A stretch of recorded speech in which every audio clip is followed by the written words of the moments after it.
시청자 여러분 안녕하십니까? 헬로티비 뉴스입니다.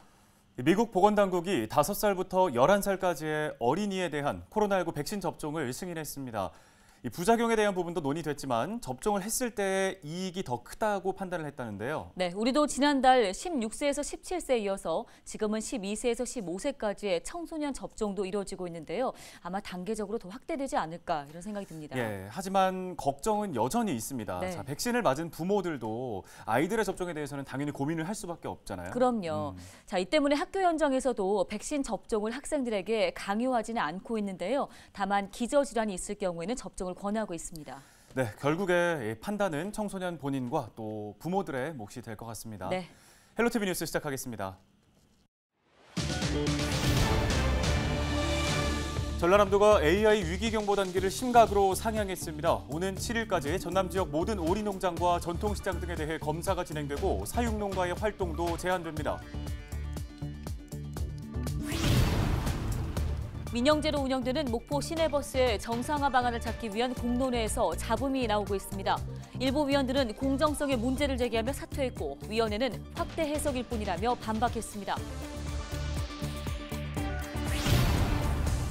전남교육청의 폐교 지원 사업이 첫 결실을 맺었습니다. 여수를 시작으로 34개 학교를 새롭게 꾸미며 지역민들에게 돌려줄 계획입니다.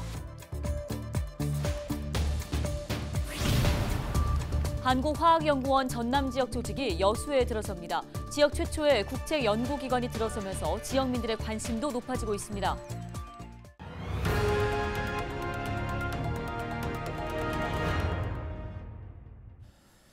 민영제로 운영되는 목포 시내버스의 정상화 방안을 찾기 위한 공론화위원회에서 잡음이 발생하고 있습니다. 시민단체에 소속된 위원들은 공정성에 문제를 제기하며 전격 사퇴했고 위원회에서는 확대 해석일 뿐이라고 반박했습니다. 보도에 고정민 기자입니다. 5월 적자 누적을 이유로 느닷없이 목포시에 휴업을 신청한 시내버스 운영업체. 목포시는 업체 측의 으름장에 정상화 방안을 찾겠다며 공론화위원회를 구성했습니다. 공론화위는 경영진단을 거쳐 올해 말까지 권고안을 만들어 목포시에 전달할 예정. 그런데 회의 과정에서 시민단체에 소속된 위원들이 제동을 걸고 나섰습니다. 용역업체가 시내버스 업체에 2015년 적자분을 21억 원으로 보고했는데 당시 목포시는 52억 원을 지급했기 때문입니다. 30억 원 넘게 차익을 보이자 문제를 제기한 시민단체 위원들. 황당하게도 며칠 뒤에 재개된 회의에선 해당 수치만 바꿔놓은 자료가 배부됐습니다. 결국 시민단체를 대표하는 위원 2명은 사퇴를 결정했습니다. 회의 과정에서 민영화도 검토해보자는 위원장의 발언에 문제를 삼고 나선 겁니다. 손해봤다고 하는 부분, 재정 지원을 해줘야 될 대상 부분이 있지 않겠습니까? 그것을 넘어서 지급이 됐습니다. 그리고 나중에 이건 중간 보고이기 때문에 결산 최종 보고 때 수정할 것이다. 이런 논리는 사실 저는 들어보지는 못했거든요. 의도적으로 자꾸 민영제다. 그리고 바깥의 시민재책위는 공영제를 주장한다라고 계속 의도적인 발언을 하시는 분들이 계셨단 말이죠. 그러자 공론화위원장은 곧바로 긴급 기자회견을 열고 진화에 나섰습니다. 단순히 민영제와 공영제만 논의할 게 아니라 준공영제까지 열어놓고 다각도로 검토해보자는 취지였다는 겁니다. 그러면서 시내버스 정상화 방안은 토론을 거쳐 시민들이 결정하기 때문에 공정성만큼은 문제가 없다며 선을 그었습니다.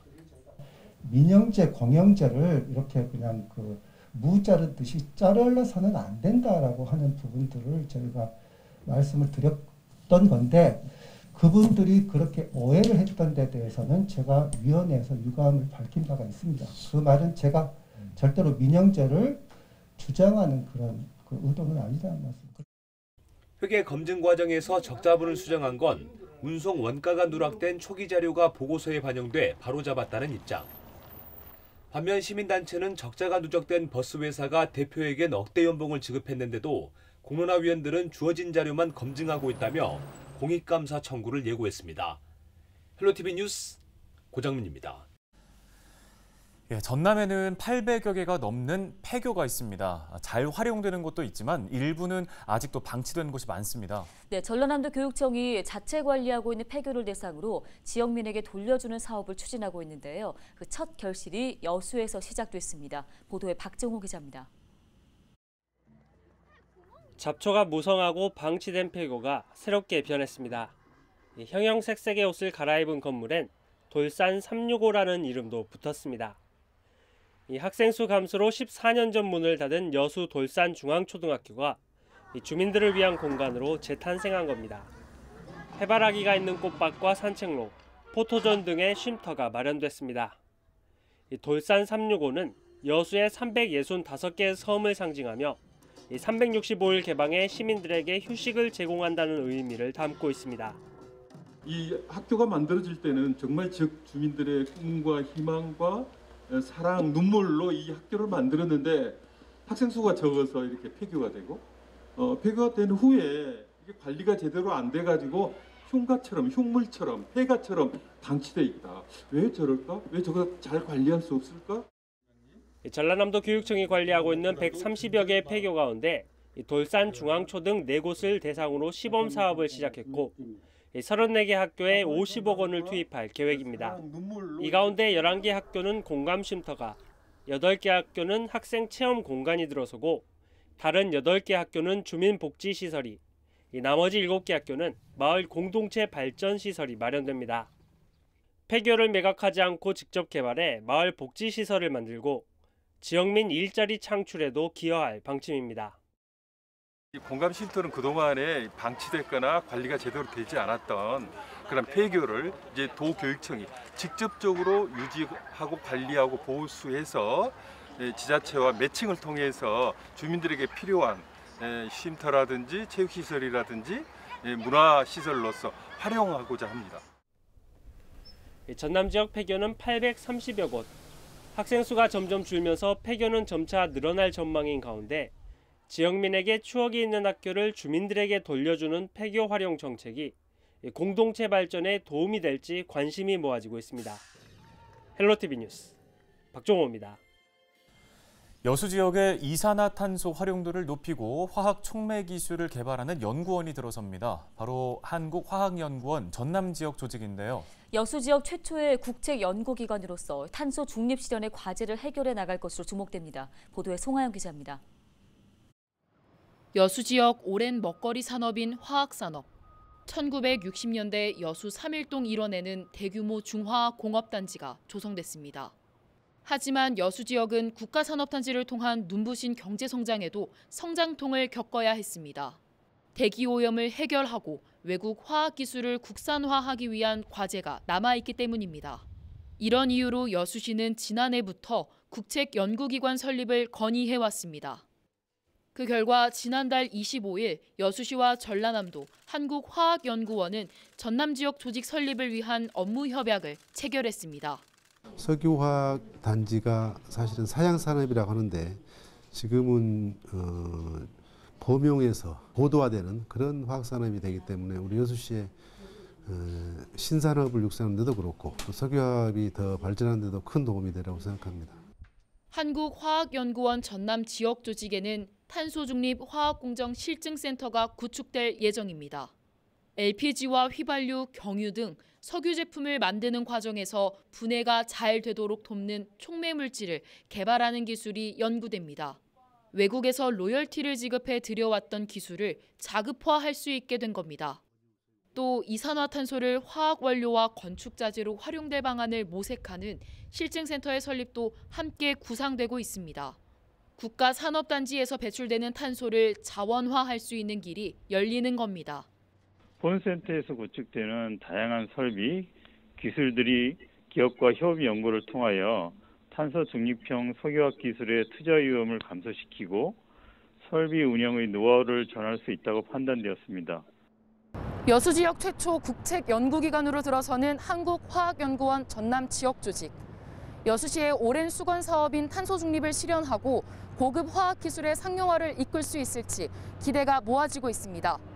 헬로티비 뉴스 송하영입니다.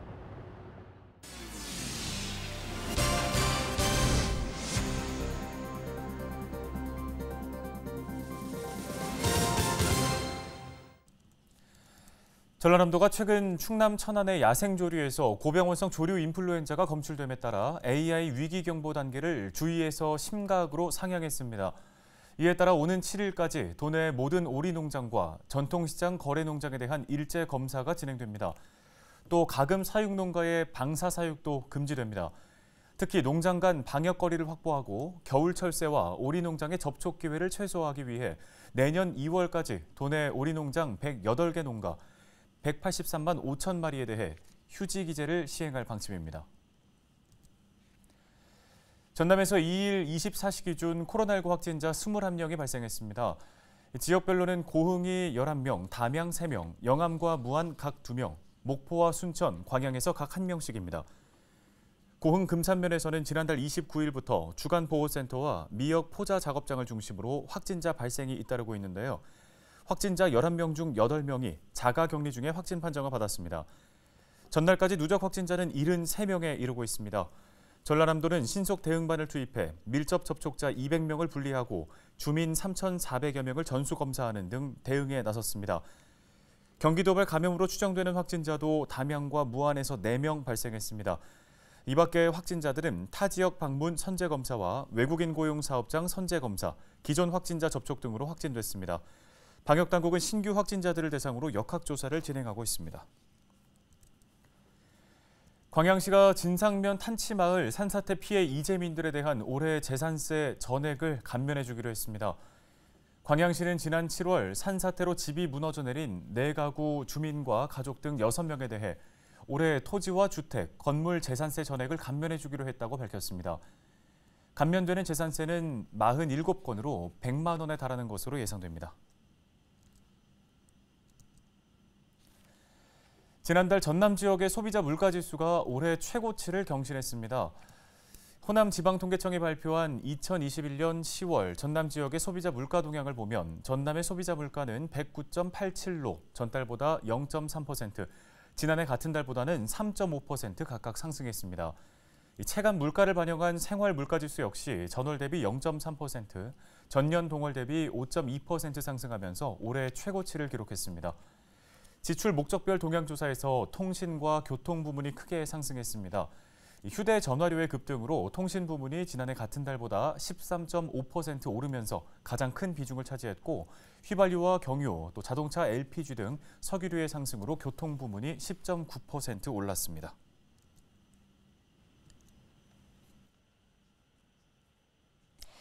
국내 첫 정원수 공판장인 순천만 가든마켓이 오늘 12일부터 문을 엽니다. 순천시는 순천만 가든마켓 운영을 위한 행정 절차를 마치고 12일부터 정원수 공판장 운영과 정원식물, 자재 종합유통 판매를 시작한다고 밝혔습니다. 순천만 가든마켓은 순천시를 포함해 685명의 시민 주주로 출범했으며 정부와 지자체 대상 관급 자재 납품과 대형 건설 현장의 정원수 납품을 목표로 운영해 나갈 계획입니다.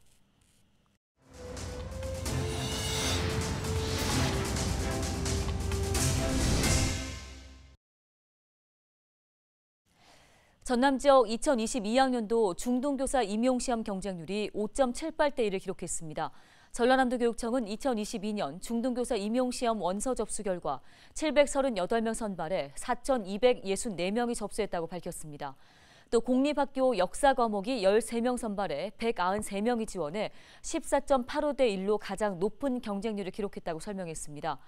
응시자 성별 비중은 남성이 30%, 여성이 70%인 것으로 조사를 했습니다. 필기시험은 오는 27일에 진행되며 합격자는 다음 달 31일 발표됩니다. 지난 9월부터 마련됐던 광양 섬진강 휴게소 임시 선별검사소가 운영을 종료했습니다. 광양시는 지난 9월과 10월 추석 연휴와 단풍철을 맞아 귀성객과 관광객 이동량이 늘어날 것을 대비해 섬진강 휴게소에 선별검사소를 운영해왔습니다. 2달 동안 이곳에선 6,600여 명이 검체를 채취했으며 확진자 5명을 발견했습니다. 네, 헬로티비 뉴스 오늘 저희가 준비한 소식은 여기까지입니다. 네, 시청해주신 여러분 고맙습니다.